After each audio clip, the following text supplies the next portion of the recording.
aqui fazendo um editorial improvisado a partir do celular, né? Porque a gente está aqui sob apagão, enquanto faz o programa Fórum 11h30, que se transforma nesse recorte que vira o Fala ou Vai, às 15 horas, todos os dias, no site da Fórum, não, no YouTube da Fórum.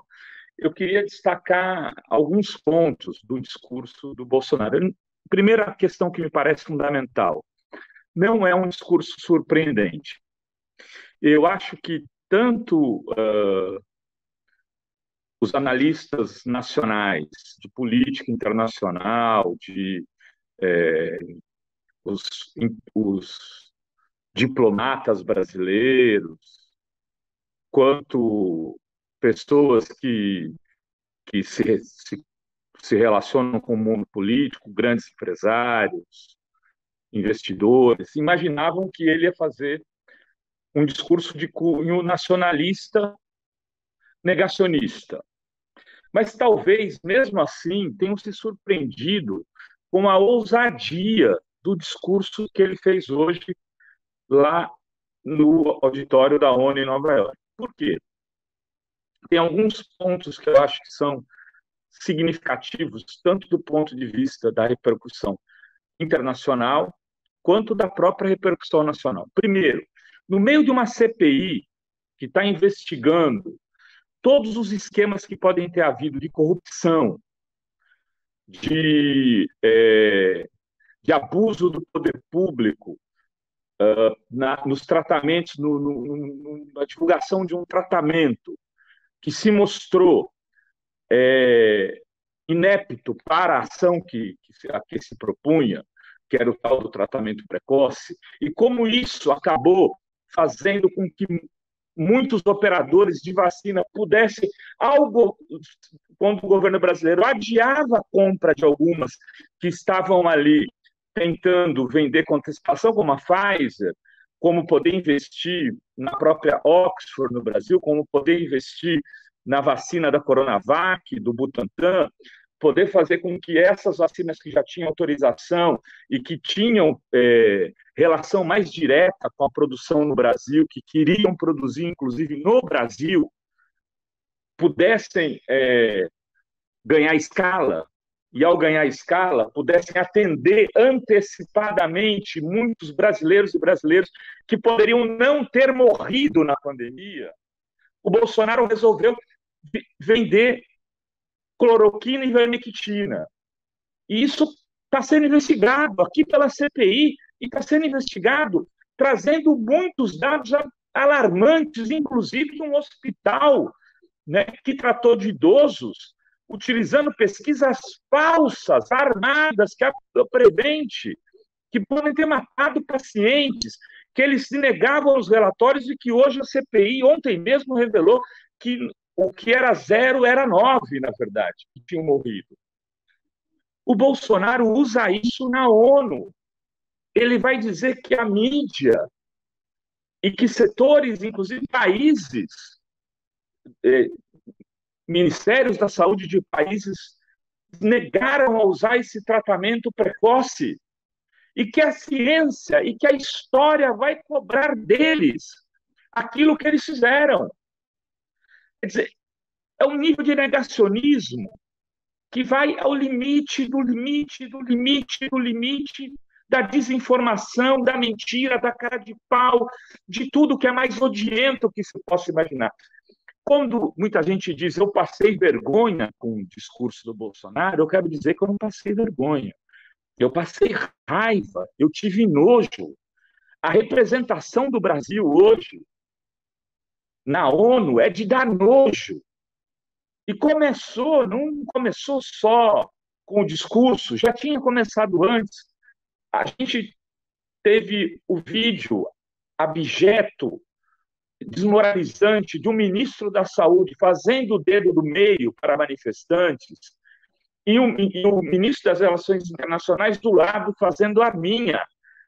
Um estava mandando o sujeito para aquele lugar e o outro estava aqui dizendo eu vou te matar, porque a arminha, para mim, é ameaça de morte. O ministro das Relações Exteriores que é o cara que coordena a operação de um discurso de abertura de um presidente da República na ONU, fez arminha para quem estava protestando contra o seu presidente. É de uma estupidez, e o outro fez o dedo do meio. Quando aquele médico cubano, negro, forte, entrou aqui no país e foi desqualificado e xingado de tudo quanto é nome, ele simplesmente olhava as pessoas e seguiu o seu caminho. Vejam a dignidade de um médico que é médico, de um vagabundo que exerce o Ministério da Saúde, um desqualificado, com que alguns jornalistas da mídia limpinha diziam se tratar de um ministro técnico, tão técnico quanto o novo ministro das Relações Exteriores, que eu nem sei o nome, né, que substituiu aquele nefasto, né, e que o Ernesto Araújo, e que ontem, como sua primeira ação pública de importância, ele fez arminha para os manifestantes. Então, um discurso repleto de barbaridades. Essa eu acho que é a principal, porque ela nega para dentro e para fora. Ele está falando para os brasileiros, mas está ameaçando a comunidade internacional, dizendo a história vai mostrar o erro que vocês cometeram. Ele está dizendo isso para o Biden, ele está dizendo isso para todos os presidentes de todos os países, da China, da Inglaterra, do Japão, dos quintos dos infernos, do Peru, aqui em qualquer lugar da Argentina, porque todos não utilizaram o tratamento. Quem utilizava era o Trump, que foi derrotado nas urnas. Não havia isso em outros países. Então, ele está dizendo que a história vai fazer justiça com esses pares que estão lá lhe ouvindo. E aí ele comete algumas outras pataquadas que são, talvez, celebradas aqui pela sua galera, mas que custam caro. Ele falou da ditadura bolivariana, disse que o Brasil tem recebido milhares e milhares de pessoas aqui e que vai receber os cristãos do Afeganistão. E, nesse momento, o Pedro Castilho, o presidente do Peru, e o embaixador americano teriam deixado a sala da ONU. Ou seja, você cria um problema de relação com os países da América Latina, porque muitos não concordam com essa visão bolsonarista da realidade. De resto, o discurso é como se fosse um discurso feito por um vereador de uma pequena cidade do interior, em meio a um rodeio. Ele vai falando, porque nós fizemos isso, eu entreguei tantos... Aliás, ele se desmentiu. Ano passado, na ONU, ele falou que tinha investido $1.000 por pessoa